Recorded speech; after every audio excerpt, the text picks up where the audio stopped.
Now let's get into the fun stuff. First, I'd like to introduce our two expert panelists for today's webcast. First, I'd like to introduce John Bassett. John is the CISO, CTO, and Executive Vice President at GSI. John is a highly experienced... Hello? Oh, can you hear us, John? Yeah, I'm sorry, I said hello. John, good afternoon. John is a highly experienced IT specialist with over 25 years of experience in cybersecurity, software engineering, network management, systems implementation, and enterprise application technology. John is a certified CISO and ISO 27001 lead implementer. John is a graduate of The Ohio State University and is based in Mansfield, Ohio. I'd also like to welcome Brian Liceaga. Brian is the CEO of Nitra Security, a cybersecurity services firm based on 3 practice areas, including advisory and program development, assessments and compliance, and engineering and staff augmentation. Brian is a certified information privacy technologist, or CIPT, as well as a certified information systems security professional, CISSP. Okay. Now let's get into the fun stuff. Our first topic for our panelists today is we're going to ask them to discuss the prohibitive cost of a CISO and supporting resources and how they think a vCISO might help. And John, I'm going to ask you to lead this one off. Okay, welcome everybody. I'm glad you could make it today. Unfortunately, as the cyber landscape becomes more difficult and more attacks occurring, an information security officer is becoming mandatory for almost all companies, small, medium, and large alike. The problem is that depends on whether your pronunciation, CISO or CISO. They're very expensive, often getting to the point where the salary is as high as the CEO, if not higher in some cases, which becomes extremely cost prohibitive for smaller companies. And you may not even have a full-time need for such a person. But the good news is there are vCISO offerings where you can, it's a virtual CISO is what it stands for. And it means you're sharing a resource. You just use what you need. It may be full-time some of the time, and it may be nothing others, and it may be a few hours a month here and there. So it is somewhat expensive to maintain that person, keeping a person fresh in the industry, keeping them trained and educated, making sure that they're following all of the awareness programs.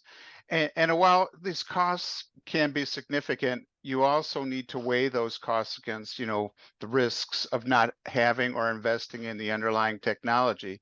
You've got a budget after all. You have to spend so much on technology, and you have to spend so much on people implementing them. A vCISO can also, help offload companies that have full-time staff that may have individual projects that pop up that need additional resources on, an ebb and flow type of basis. Brian, do you have any to add to what I've said? I will answer similarly, but maybe with a little bit different detail. So, right, unless the company is in a heavily regulated industry or has reached that certain scale, a lot of companies don't have the full-time CISO. I think CISO is the correct pronunciation, by the way, not CISO.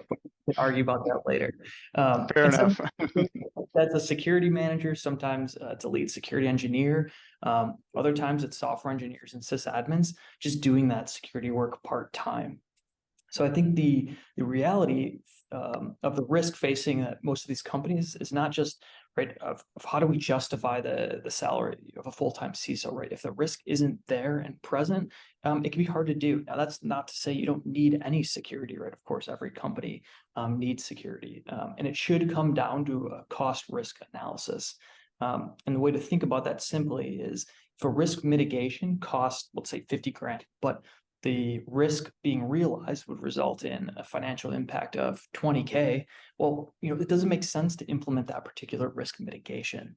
It's definitely easier said than done, but companies can use that same type of analysis when deciding if they need to hire the full-time CISO. Let's take another example here. So let's say we have a budget of about 100K to spend on security.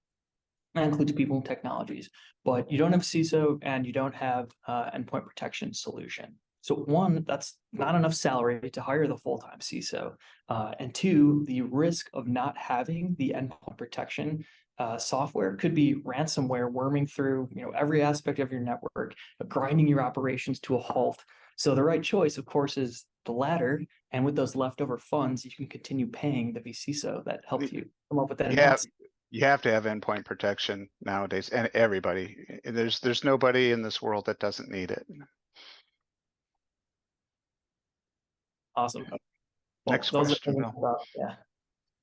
Okay, are we ready for the next topic? Indeed.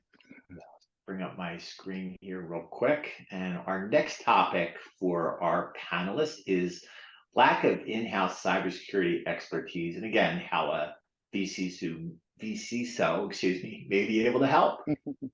And Brian, we're going to ask you to lead this one off. Yeah, I'll be straight to the point with this one. I mean, finding great people, it's hard. And if you're able to find them and hire them, keeping them can be just as hard because you have headhunters on LinkedIn that are constantly soliciting them with job offers. If you don't believe me, just say you work in cybersecurity and then have that little open to work banner around your LinkedIn picture and see how many requests you get for jobs. So from being both on that FTE side and the consulting side, having a qualified expert on speed dial is just invaluable. I believe the greatest asset an individual can have is their, and this is both in their personal life or in their work life, is a diverse group of professionals within their network they can call on whenever they are in a time of need.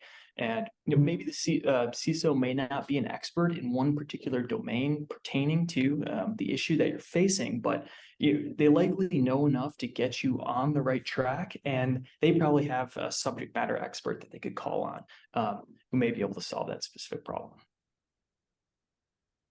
I have one analogy I like to discuss when it comes to that, and the analogy I like to refer to is the aircraft mechanic. For every aircraft mechanic that there is today, there's 8 jobs for that person. So the problem is you can't just take an auto mechanic and train them up to be an aircraft mechanic to fill that gap. There's education and FAA certification, years of apprenticeship and mentoring before you are indeed an aircraft mechanic. And I'd say the same thing applies in the cybersecurity world. You can't just take a bunch of people that have gone to college and have got certifications in pen testing and make them a security expert. It takes years of practice, mentoring, and understanding. Well, funny story, and hopefully this person's listening, but I once used to teach a cybersecurity boot camp, which is a great experience. And one of the students that came in had, I think, 10 certifications around security. And I'm thinking to myself, oh my gosh, this guy probably knows more than me. But, it's clear that despite having all the certs, he lacked that hands-on experience, right? To your point, right? I mean, it just doesn't compare, right? I think the certs are great. They provide a great learning path for a lot of individuals. I have some of them myself, so I would encourage people to get them, right? It's nice. A pathway to learn, but you got to have the hands-on experience. And if you're not getting it, for your current job, you might want to look elsewhere, or right, there's nothing stopping you from spinning up your own instance of a lab, whether that be locally, right? There's great virtualization software out there, or you can very easily sign up on AWS or Azure and start playing around there. Okay, thanks, Brian. Thanks, John. Let's move into our next discussion topic.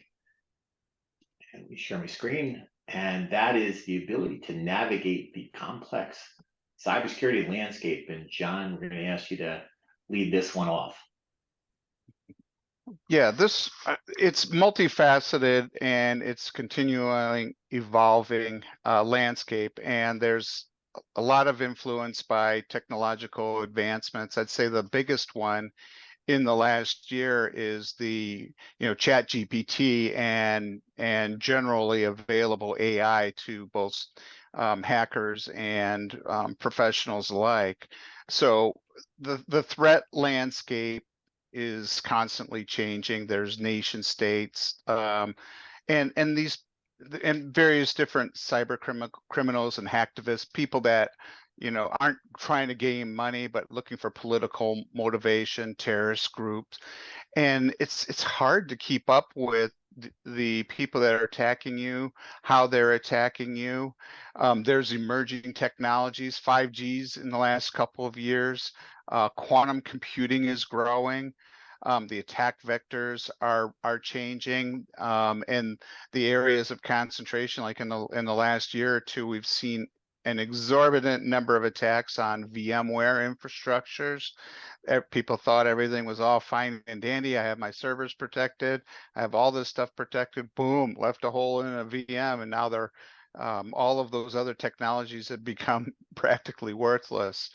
Some of the other challenges that are constantly changing is, a shift to cloud computing, for instance. Amazon, Azure, OCI, Google, they are all high.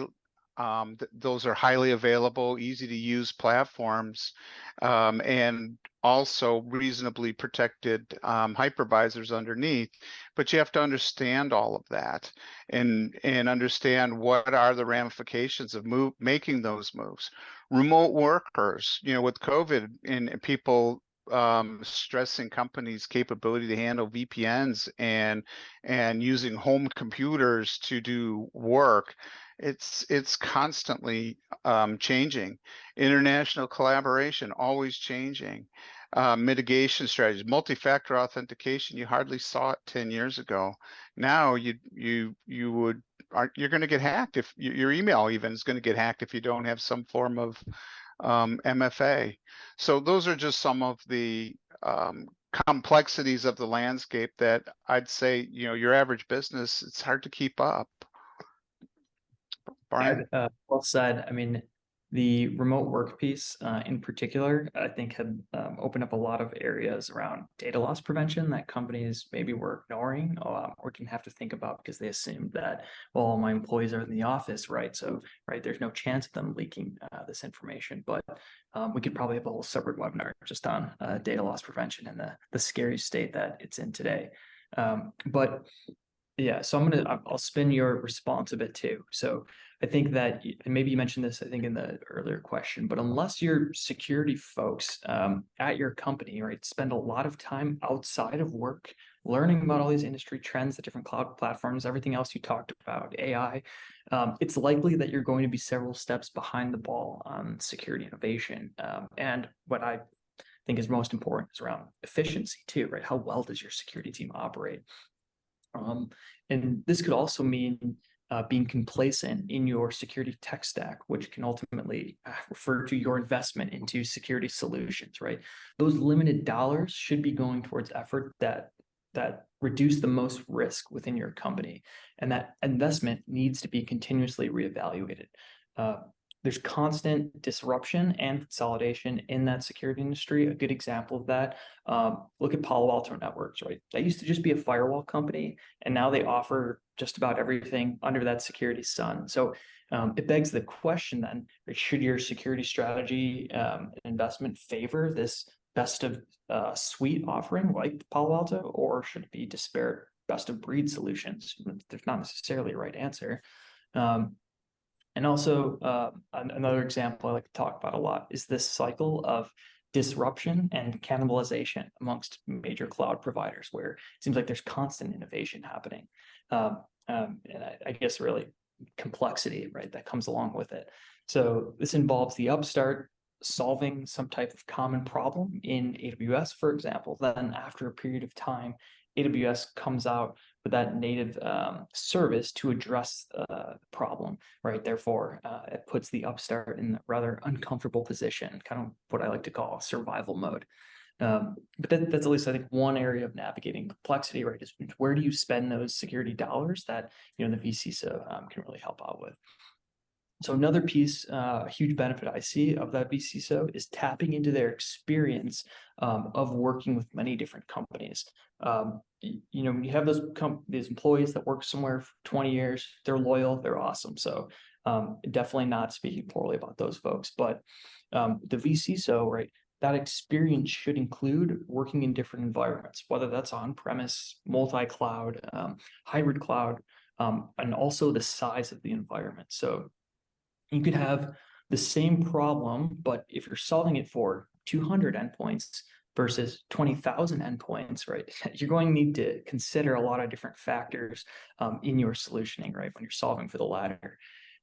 Another point is having familiarity with many different security solutions and being able to convey those pros and cons, right? It's likely they've used or seen their clients use, you know, 5 to 10 different endpoint solutions, right? They can tell you which ones are really effective and why.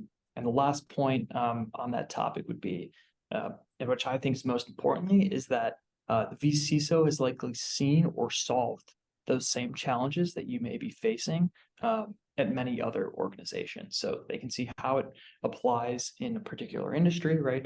Again, hitting on all those topics in a particular cloud environment at a certain scale. So they can hopefully provide alternative options that you may not be seeing and how to address the problem. Thanks, Brian. Thanks, John. A humorous story from yesterday. I was on a cybersecurity webcast, and it was a cybersecurity software firm, and they were actually asking questions to ChatGPT in response to what John was talking about, and they were asking for code to do a hack, and they were showing this during the webcast. And ChatGPT said, "No, we can't do that. We can't do that." And they said, "Well, we're a cybersecurity firm, and we're doing a webcast." And ChatGPT then responded and gave them the answer, and it worked. It's funny. Understanding your infrastructure and the tools you're using. I would always love to get access to the unfiltered version of ChatGPT to see what it can do. Yes. Okay. Thanks, Brian. Thanks, John. Let's move on to our next topic. And this one we're going to pass over to Brian to lead us off, and that's the ability to address on-demand workload needs. All right, so I'm gonna address this one in 3 parts. So first, borrow from earlier in the conversation again. So if you don't have a CISO or a senior leader, security leader that is, then bringing in the vCISO on an as-needed basis is the nice, cost-effective options. Oftentimes, we'll see this when a client has an important customer or a prospect that raises a security concern. Sometimes they're asking our client to fill out a really large security questionnaire. If you've seen those before. So then Nitra, as the vCISO, we step in, we interpret that ask from the client's customer. We can help formulate responses to the customer directly or indirectly. And lastly, if the client has a security deficiency, in regard to that customer's ask, we can formulate a plan to address the gaps and look for any potential quick wins. The second part then is if your current security leader leaves an organization, a vCISO is the answer for filling that vacancy in the interim. So I'm sure if you do post a CISO role online, you're going to have hundreds of applicants, maybe even thousands if you come from a well-known company, but it often takes months to find that, or it should take months, in my opinion, right, to find the right security leader for your organization. So what I've also seen from experience is a void in leadership can create some disarray amongst the team and a lack of accountability. It can get ugly, right? People just neglect their responsibilities. And in other cases, I've seen that security responsibility, the leader leaves, be given to someone who really just isn't qualified to be doing security work. This is all to say, right, that continuity piece shouldn't be overlooked when that CISO leaves. All right, and I said 3. So the last piece then is if you already have a CISO, there may be instances that arise from other areas of your business and the organization that require the additional leader to support. I think, John, again, you might have mentioned this in one of the first questions, but let's look at it in an example. So if let's say your company's primarily on premise, all your IT infrastructure is on premise, and you're undergoing a project to build out an Azure environment because the business wants to use Azure OpenAI, right? Here's a relevant example. The project's going well, you're very far from completing it, and then the business comes to you and says, well, we also want to start using Google Cloud's Vertex AI, and they want it ASAP. And it's likely, right, they're not going to sit there and wait for 6 months for your team to free up. So you're either going to need to inform your team that, well, we all have to work, 11 hours plus a day in order to, build out and secure both clouds. Or you can do the sensible thing and bring in a vCISO. And it doesn't always have to be a vCISO. We're using that term a lot, but it could be a virtual cybersecurity architect. It's really just an expert in security, but who also may be particularly well versed in a certain domain like cloud, right, or GCP in this example. John, any thoughts on that? Yeah, I only had one thing to add, and it's just a minor bullet point. On your first one, you were referring to those checklists to fill out from, you're trying to work with a new vendor or a new client, and they're like, here's a 200-page cybersecurity document. Another thing that if it hasn't become an issue for you, it will, and that's cyber insurance. And those forms can, if 5 years ago, when you went to apply for cyber insurance, you filled out 5 questions, and that was it. And you bought your policy, you paid it, and you didn't really complain much. But now it's become, they want to know what endpoint protection you're using. Have you rolled it out to all people? How are you handling incident response? And it can be very overwhelming to even fill out that form just to get the protection you need. I've also seen now what's popular is those cyber liability underwriters. They are in-housing a lot of that security services work, such as incident response, for example. So they're asking you more questions, I think, in order to sell you services behind the scenes. But probably true. Okay, thanks, Brian and John. Let's move on to our next topic. And John, we're going to have you lead this one off, and that's the challenge addressing compliance and regulatory needs. Yeah, and this is a biggie, never-ending battle. Compliance and regulatory affect many companies, even small company like GSI. We still have requirements, compliance that we have to. We have a SOC 2 Type 2 report. But how do you know what you should be following? Let's say you're just a small business, but you've got a customer sitting, you're in the United States and you've got one small customer sitting in, let's say France. All of a sudden you have GDPR type of processes that you have to understand if you're sharing personal information. But it's worse than that. California has its own Privacy Act. Several states in the United States now are starting to enact individualistic type of policies. It'd be nice if we had a global one in the United States, but it doesn't exist now. Canada and each one of its regions, or excuse me, what do they call them up in Canada? Provinces. They each have an individual policy as well as a nationwide policy. How do you know which one to follow? What do you do and where? If you're in the healthcare business, you have HIPAA. Everybody's probably heard of HIPAA, but what does it mean? What do you need to watch out for? What is considered a HIPAA violation and what is not? They're getting pretty good at it. The bigger healthcare networks, they've got their computer software designed so that you don't get to look at every patient that's checked into the hospital. You only can look at the needs of the individual patient you're working on. There's a lot of rules and regulations. The financial sector has the Gramm-Leach-Bliley Act to explain information sharing to their customers. There's payment card, PCI. Many of you have heard of that. Even your mom and pop bar that's using a point of sale system has payment card restrictions and requirements. So that one doesn't escape hardly anybody. Any small, medium-sized business that collects payments via credit card are effective. there's many different cybersecurity organizations. There's NIST, there's ISO. Which one do you need to use, and why? If you're doing export, are you allowed? Are you following ITAR? Do you have people out of the country touching your systems that should not be? Understanding that, understanding your incident reporting needs. By the way, that just changed. Did any of you know that by December of this year, if you're a public company, you have 4 days to report a cyber breach from the date it's become apparent that you are being breached. Keeping up with that is not easy for the average company. It just is.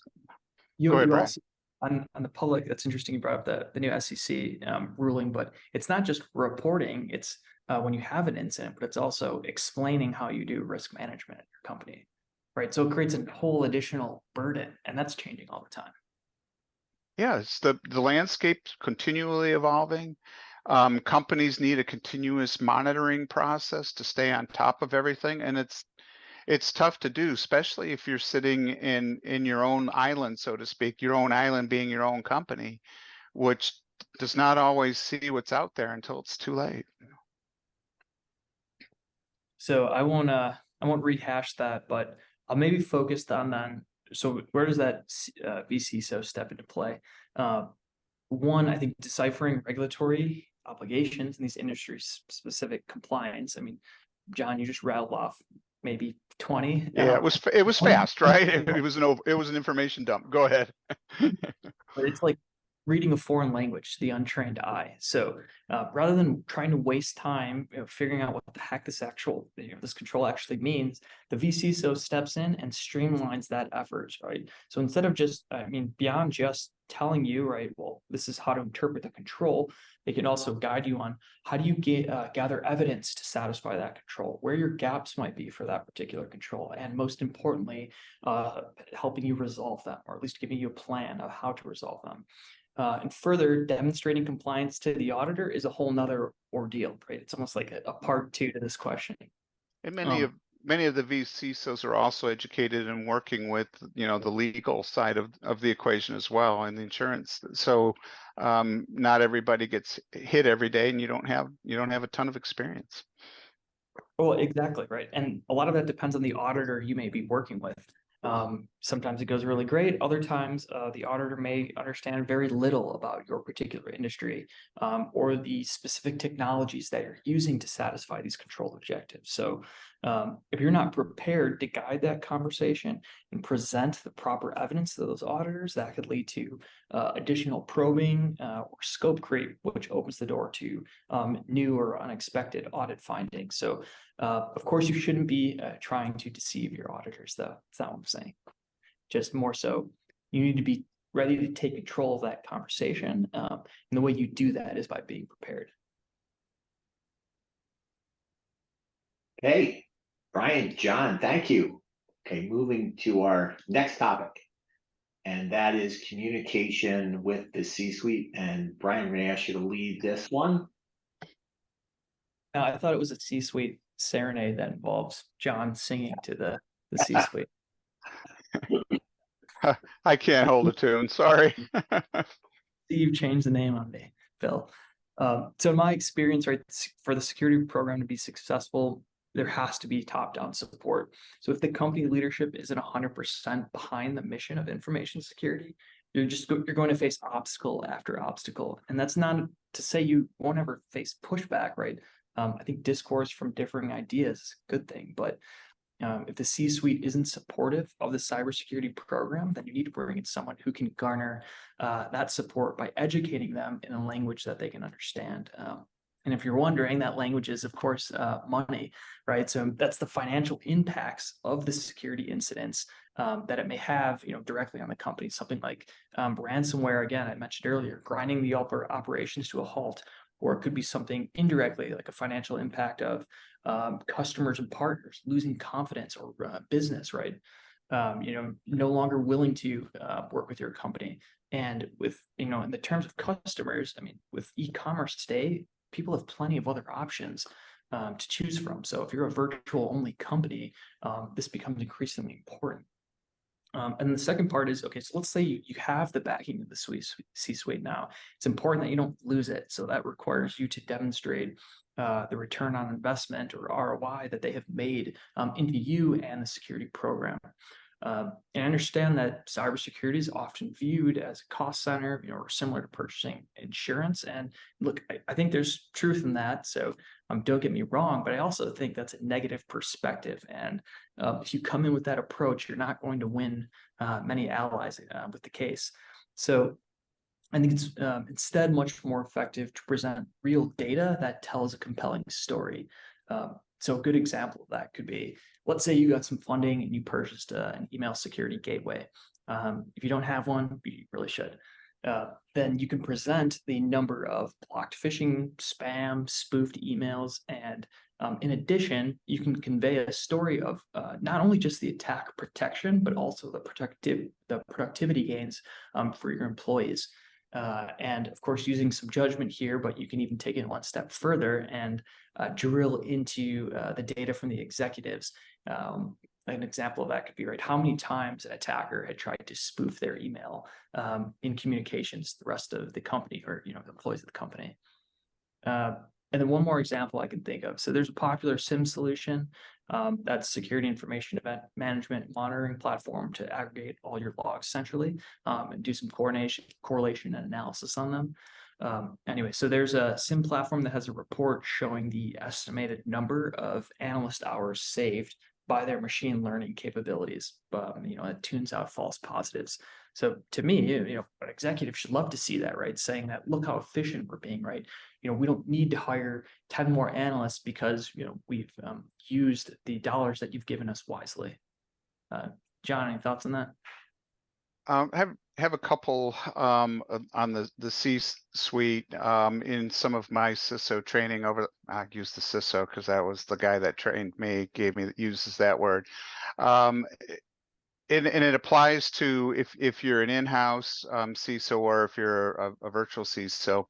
If you're not invited to the board meetings or you're invited to them and nobody asks you questions, then you have a communication issue that you have to work on. You're not being effective. An experienced vCISO can help with that because you give, background. You've worked with other companies, and maybe can even help guide the existing security team to be effective. And I also, in terms of communication, this goes back to Brian's point about how people see that role as an expense. I can tell you firsthand that GSI has obtained several new sales and new clients because of our cyber controls. So the security team can be a part of the sales team as well, and that's a revenue generator. That's not a cost, that's a revenue generator. We had, service for service, we were equal to this other competing company, but our cyber protections were in better shape. We had better incident response, we had better communication, we won the deal. So I just wanted to give you an example of how it can be a profit center as well as a cost center. Well, John, I would also add, I love that point, by the way, but it's speed to closing the deal too. So, the ideal state, which probably sounds bad, but if it's an important deal, likely security is going to come up, or they're going to want to do some type of vendor risk management, right, against your company. Let's say you work on the internal security team. Well, if security gets brought up and it's just a checkbox, right, done because you provided all the evidence, because you were prepared, right, that just speeds up that sales cycle. Mm-hmm. Looks very favorable on you. The worst position you could possibly be in, to your point, is losing the deal because you didn't have the right security in place. Exactly. It's no excuse anymore. Hey, John, Brian, thank you. Let's move to our last topic for today. And we're going to ask John to lead this one off, and it's strategic direction and problem solving. Yeah, and this is kind of somewhat of a roll up to everything we've talked about and how a vCISO can assist with strategic and tactical expertise without the commitment of a full-time CISO. You can guide direction of the various areas. You know, looking at gap analysis, a virtual CISO has seen multiple different solutions. You've seen multiple policy and procedures, multiple awareness training, multiple budgeting, and they can assist with that, assist with problem solving. And I'll use like an incident response team. How many times has your company gone through an actual incident involving incident response? Hopefully never. I'm sure that's not the case for everybody on this call, but I can tell you I've personally been through 4 or 5, assisting other companies with dealing with the incident, how to restore services, what's the best way? Do you pay the ransomware? Do you bring in an organization to help you negotiate, or do you restore from backups? So we can help with that, and a vCISO can also help you with continuous improvement. Maybe today Sentinel-1 is the most optimal endpoint protection, but let's say in 2 to 3 years time, Sophos product leapfrogs and it warrants a consideration for changing. You can get the pros and cons of those different solutions from somebody that's seen multiple angles. Brian, I know you have a lot of experience in this, so I'm going to turn it over to you as well to finish up. Yeah, maybe I'll take a little bit different approach again, but let's just talk about the mindsets in security, right? I commonly see 2 different mindsets. Again, going back to this concept of strategic top-level problem solving. You know, there's a tactical mindset where folks need to be given specific tasks or roles. Maybe that's handling tickets in a queue, for example. And then there's this macro level thinkers, which can typically be your cybersecurity architects, senior management. But to me, a great vCISO can do both. That is, they can look at this big problem, they can break it down into smaller consumable issues, and also prioritize what may need to get done first. And though you may be contracting for a senior leader, the best vCISO still retains that technical talent and skill set. And they can roll up their sleeves to assist you when the org is in a jam or team's in a jam. And, you know, whether that's technical solutioning or even hands-on keyboard work, not to mention that could gain a lot of respect amongst the team. And the last piece too is, I should say, the other language, you know, that the C-suite speaks, of course, besides money, is also enterprise risk management, which you can argue is directly tied to money. So speaking about problems at the top level, as you know, the purpose of the CISO, right, is to effectively and cost effectively mitigate risk at an organization. So I'm speaking in those terms, right, about enterprise risk management, duty of care for security. I think it really hits home and should be a guiding star for a lot of companies where, you know, I see them get blinded sometimes too far in the weeds and you know, too down low and tactical at a granular level that, you know, maybe you need to get there sometimes, but when you're thinking big picture, you could lose the interest, you know, and attention of a lot of folks. Well, thank you, Brian and John. Let me share my screen here. I'd like to cover a few follow-up items before we get into our question and answer session of our meeting. I did just chat out to you a link for an online survey for today's webcast. We really appreciate your feedback and just wanted to give you a moment to complete that survey. If you do complete the survey, you'll be entered into win a $25 Amazon gift card, and we'll do that drawing after today's meeting. But again, I'm just going to take a moment to allow you to respond to that survey.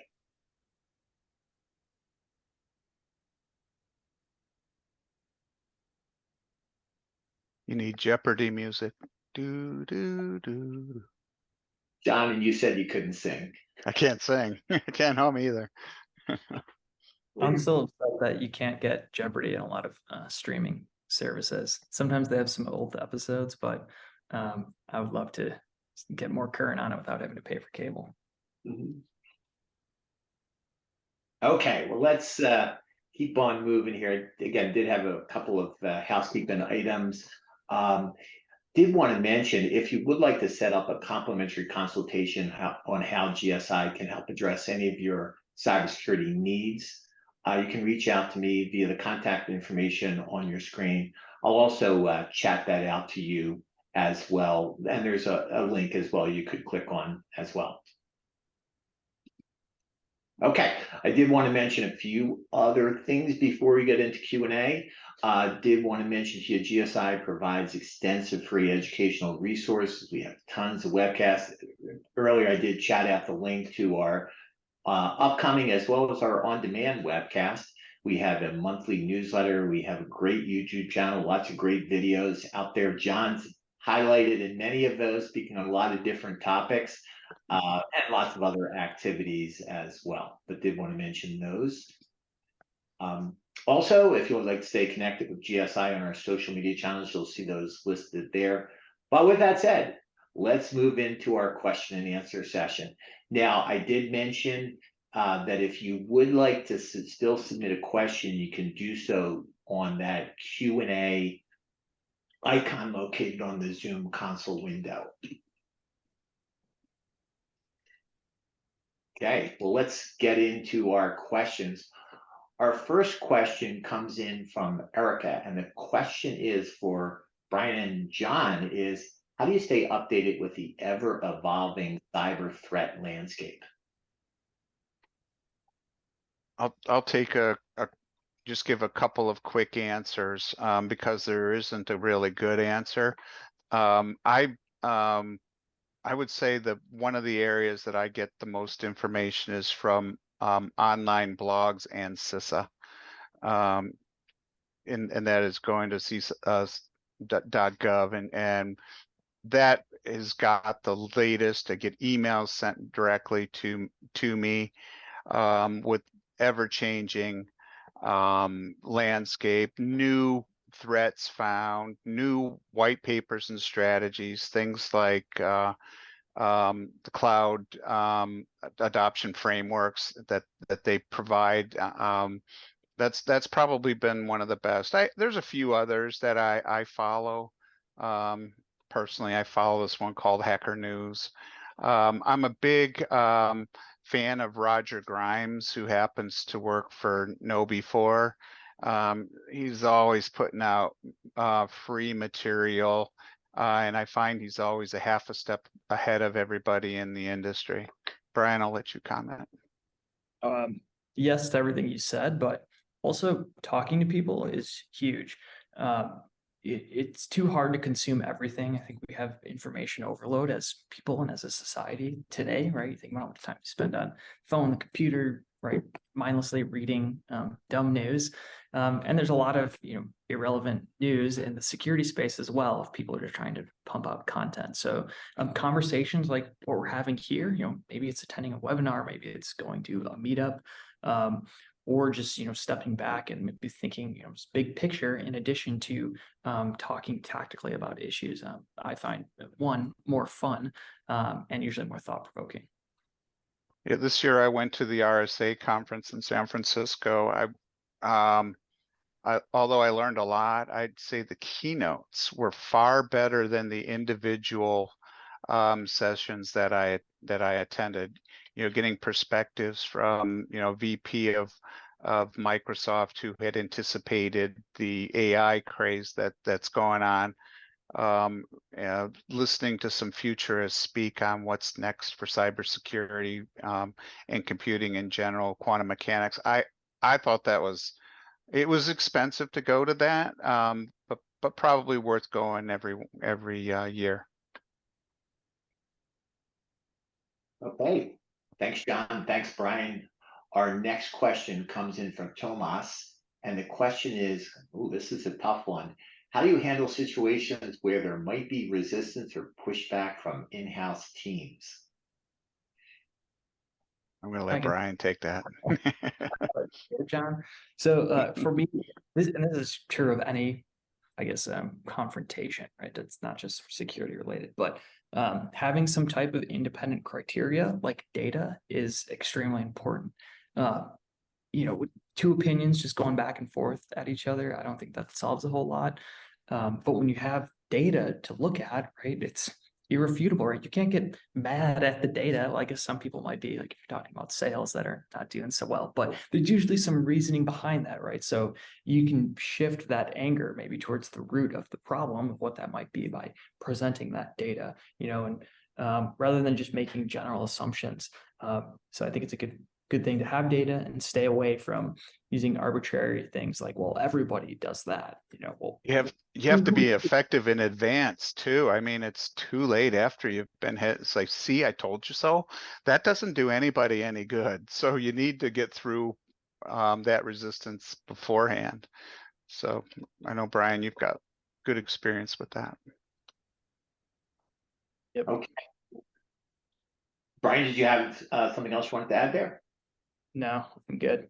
Okay. I don't want horror stories. Okay, our next one comes in from Lawrence, and the question is, can you discuss the importance of cybersecurity awareness training for employees? Gosh, that's, the number one way for cyber criminals to gain access to somebody's system is to trick somebody into giving them credentials. And that is usually through phishing, where you get either an email, some kind of text, or even a phone call to try to trick you into giving those credentials. The cybersecurity education will give you clues as to what is real and what isn't. I call it turning on your spidey sense. Every time you turn on your computer, you're at risk for being compromised. The only way to get 100% secure is to turn your devices off, and that is 0% functionality but 100% security. It doesn't make sense to do it. And the cyber awareness training and repetitive. A lot of the people that work for GSI say, gosh, you guys keep repeating these topics. And there's a reason for it. It's this constant refreshing reminder. If you see a weird email that's at 3 o'clock in the morning, it might have a typo in it or something that needs to be done urgently. Your mind needs to immediately go to, is this real or is it not? That's the very first thing you need to be trained. And so that through the educational training, awareness training is the best way to help prevent that. Cybersecurity is not just IT's responsibility, it's everybody in your organization.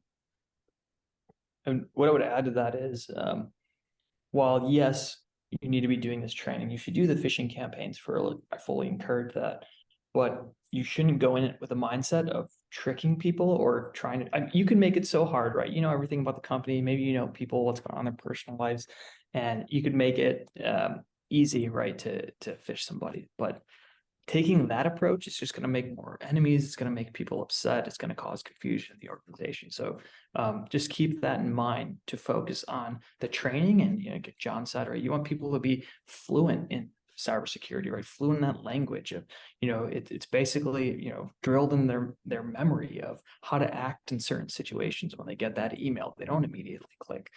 So definitely just keep that peace of mind. Okay. Brian, John, thank you. Okay, our next question is for both of you. So the question is, once brought in as a vCISO, and this comes in from Devin, where are some areas you can look to make an immediate impact in your client's environment? Brian, I'll let you go first. Or you're going to let me go first, huh? I'll go. So I don't think there's a one right answer to this question, but I look at risk, right? Where's the largest risk for a company? And can we tackle that right away? Sometimes yes, sometimes no. If you can't tackle it right away, it goes back to my earlier point of how can we break that giant risk down into something that's consumable, and maybe we can eat away at it by solving smaller risks that ultimately reduce the severity of that larger risk the organization may be facing. Yeah, the high level risk, understanding risk is probably one of the areas we can make a big impact. If you're looking for, more tactical answer, yes, we can look at your system and say, okay, are you, we could look from the outside world and see what does a hacker see of your systems, give you external vulnerability scans very fast. We can look into your systems to make sure you have endpoint protection on covered on all of your devices. We can, look for DNS protection. We can look for various levels of solutions. We can run an internal vulnerability assessment to see where you have maybe administrative accounts that are exposed and granted everywhere. And there are some simple things we can do, but it's going to be based on where you are at in your life cycle. Understanding risk and who's responsible for that risk can be quite a bit of challenge. A lot of companies say, oh, it's IT's problem, but it's not. Let's say you're using ADP for your payroll. It's a SaaS-based product. Is ADP an IT protection, or is it an HR issue? Those are the type of things you have to look at. It's like, what happened? Everybody's like, oh, ADP never goes down. Well, people at Kronos said that a year and a half ago as well. Kronos was a time management. It was down for a month. Many companies weren't getting payroll done in an automated way. So going back to the risk, I think, working on a risk register is probably a quick, big bang for the buck.